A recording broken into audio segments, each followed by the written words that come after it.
Greetings! Here on the lower Deschutes River, after the ants have gone underground for winter, I'm going to take a look at a little bit of an unknown, some of the abandoned bits of history. You may notice there's a rail line there. Back in the day, there used to be two rail lines that were competing to be the rail line to connect inland Oregon with the Columbia River, the Dalles, and Portland, to bring all that nice, productive wool that they've been growing out there, out in the south, and like the Steens and so forth. Back in the day when the Spaniards, called the Basques, came out here to raise sheep and run sheep out here, they needed a way to get their wool to market. And for a time, the little tiny town south of here called Shaniko was, the wool capital. But when the railroads came in, well, you could just take it straight from, Central Oregon all the way out here. And if you go along Highway 97 from Bend northward, you'll eventually get to the Crooked River, where you can cross over and see the Crooked River Gorge and the original railroad bridges that took eventually you to here along the Oregon Trunk Line. And I highly recommend you look up the Oregon Trunk Line and learn about that bit of Oregon's history. There were, among many other things, cattle wars, range wars, vigilante wars. There were railroad wars. And out here on the lower Deschutes, when they were competing to make these two rail lines, one on that side, one on this side, competing companies, it got violent, it got bloody, it got loud. And it's one of the many, intense periods of Oregon's history out here. And all kinds of stuff went down in these canyons. It looks like there's some weather about to come down on me here. I'm a little nervous that I'm going to be wet on the way back. But we're here at this bend of the river that goes along these incredible escarpments. And this is the Beaver Tail Recreation Site, and it's because this lump of land here does this big bend, and if you look at it from above, it looks like a beaver tail from above, and so they call it Beaver Tail. You have to cut into those cliffs and go all around this big bend. What would be smarter would be to cut it off, but you'd have to basically make a huge cut through the mountainside here, the hillside here, to get the railroad to go through. And what's easier than that? Well, maybe making a tunnel. And what you can see here is where the old rail line went, and they of course bypassed it and sent the road up. You can see a little spot of pavement just starting there. But next to me here is where the tunnel was, and I can't see the entrance of the tunnel from the road, and I haven't seen it yet, but I wanted to see if it was actually still a tunnel. And I'm about to kind of peek over the side here. My expectation is that it's been filled in so that people can't go in, because it's probably really dangerous, but wouldn't it be interesting? Well, yeah, they did fill it in. Well, darn it, I was hoping there was actually a tunnel, but look at how much rock they put in. But there was a rail tunnel here. And I was coming along the road on the other side, and it looked like the old rail line just disappeared into the hillside, and I went, they didn't go up and over, that's too steep. It just gets too steep too suddenly, and there is probably still a tunnel going through there. Who knows how much rock is actually piled in, but I mean, the actual rail line would have been down here, so I'm guessing, we're talking, 20 feet of rock that's been piled up here, so there's no longer a rail tunnel that you can access. That's probably a good thing, because the longer they remain abandoned, the more dangerous they become. But there are numerous sections out here on the lower Deschutes where you can see these old areas where the rail line actually used to go. And of course, the Deschutes Trail itself is the former rail bed here on the north side of the river, the east side of the river. Old post here. And some places there's even, they've made a little bit of a footpath. There's old railroad ties still lying around, and it's interesting stuff to be walking around, and where 100 years ago there was intense history and stuff going on, and yeah, now you can see there definitely was a portal right there. Oh, interesting. There's some old beer cans down there. I'd like to get down there and kind of walk over. Let's get down there real quick. Let's see if we can't do this before the rain comes down on me. I have a plastic baggie to put the phone in, but I don't have any rain gear on me because I was just doing this real quick. Now, just above us is the actual access to the Beaver Tail site. So, you just step right over here, and on either side of the sort of little ridge, you'll see the place where the tunnel used to be, or probably still is. I'd love to know what's in there. Like, is there still a tunnel there? Is it just hidden? Obviously, this is a little risky. You might not want to necessarily go running around here. What I'm looking at is like this face here. You look at these big faces and you might see graffiti or old signage.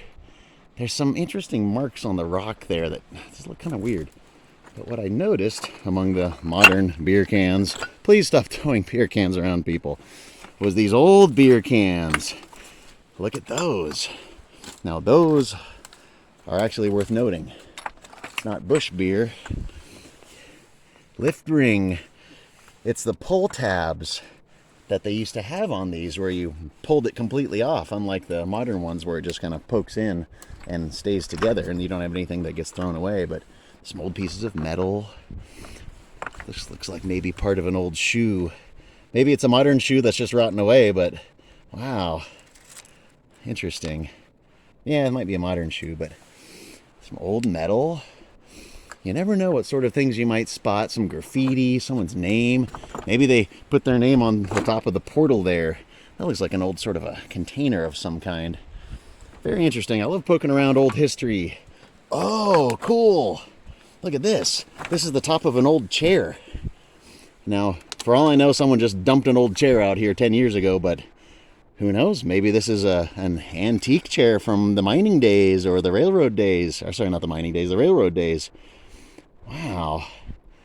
I don't see any modern fasteners in it. Whoa. Interesting. And of course, looking, you never know, might be graffiti. Let's go up a little farther here. Very loose stuff. It's just sort of resting. Now, I don't know if this is safe to do at all. For all I know, it's about to collapse in wherever the actual tunnel was, but somewhere right here is an opening, or was an opening. Wow. Neato. So you can see how narrow the sort of slot was. It was just enough room for the train car to get through. Like, just enough room to get a train car through. Wow, this is pretty neat. I was kind of hoping there'd be a tunnel, and now I kind of know the other side probably doesn't have one either. It's probably filled in as well. But you can go down there as well and see, you know, where the rail line comes along and comes over here into the side of the hill. Let's go back down a little bit. I just wanted to see this face over here, this rock face, because you just never know whether it could be rock art of any kind, modern, ancient, you just never know. Let's see what we can see. Ow! Be careful, this is basalt and it likes to be very sharp. Let's just look. Very unstable. Kind of staggering a bit here. If the sun was on it a little better, that's what I'm kind of seeing is, what's this sort of rusty patch here? That looks like something was there. Maybe it's paint? You never know. There was a lot going on back in the day. May seem like it's just this dead, abandoned area out in a lot of these places in Oregon, but, you know, 100 years ago, it could have been just jumping with people and excitement and stuff going on. So look up those old places. Just because it's small now doesn't mean that, you know, in the past it wasn't quite a big deal. Just like I was mentioning, the town of Shaniko. It's sort of a living ghost town now because hardly anybody lives there, and most of the structures are just part of the so-called ghost town itself. But it used to be the wool capital. You know, it was the place to go with your wool if you wanted to get it sold. Wow, look at that. Look how much rock is piled in there. That must have taken a while to get enough loads. But so far I've dodged the nasty dark clouds that are moving in, but I think I need to get moving on here. But look at how big these like hackberries are where the rail line was going. I mean, it's been a long time. You know, I'd say maybe 100 years. Is that right? A good 100 years since anybody's ever run a train out here. On this side at least. But minutes ago a train just went by here. Just as I was walking over, a train went by. So this is an active rail line. All day, all night you could hear trains. But it's definitely, besides the history and the railroad history out here, it's definitely an interesting place to be. Bighorn all across the hillside out here. You can see rams and ewes. There's a good, 40 or 50 of them that kind of graze the hillsides. And, sometimes the timing is just right. Yesterday, last night, when the moon was rising up over the ridge, I was walking around the campground just to get a little moonlight stroll, and as it was coming up over the ridge, silhouetted right against it, against the full moon rising, was a bighorn walking along the ridge. And it was like I just step a little bit sideways and it's perfectly centered right against the rising moon coming up over the ridge. It was one of the most spectacular things I've ever seen. And nature and wildlife photographers, sometimes wait a lifetime to catch a shot like that, and I just randomly caught it going for a stroll around the campground. And that's another good reason to actually get out and do stuff. Oh, there's a thing here. Hold on. Poke around, investigate, you never know. These are made rock walls. What is this? What was this? What is this? Okay, what is this here for? I don't know what this was. Could have been any number of things, store stuff here. But that's kind of the fun thing, is poking around, seeing what's here, seeing the bits of history that are still left. Like, somebody built this little rock wall thing a long time ago, and it's still here. I just noticed an old can over here. There's a board, a little bit of a footpath, old cans laying around. You can find oil drums, cans. Yeah, somebody opened that by cutting with a knife. You could see where they stabbed in there and then stabbed in there and then stabbed in there. That was opened with a knife. Who needs to open a modern can with a knife? Nobody. It has an opener built in. Here's another old can. Is it garbage or is it something actually old? I don't see any logos. We'll just put it back where we found it. You keep living there. But I think I better follow this little path here and get on back to camp and try not to get rained on. It looks like it's about to start coming in. That's pretty ominous, but boy, that was interesting. That's so neat to be in there in that old portal, all closed up still, but right here along where, the only thing running through here are ghosts of trains. And I suppose on a quiet night, if the wind's just right, you might be able to hear one sounding its whistle coming down the Deschutes River, the load of wool headed for Portland. But definitely want to thank you very, very much for joining me for these few minutes of exploration along the lower Deschutes River to check out the remnants of the former Oregon trunk line and have a nice little kind of first-person, hands-on connection with a little bit of Oregon's history, and take in these, not too shabby weather skies for early March. This is what we would expect to see anyway, so it's not too bad. And the best part of all, we're here after the ants have gone underground for winter.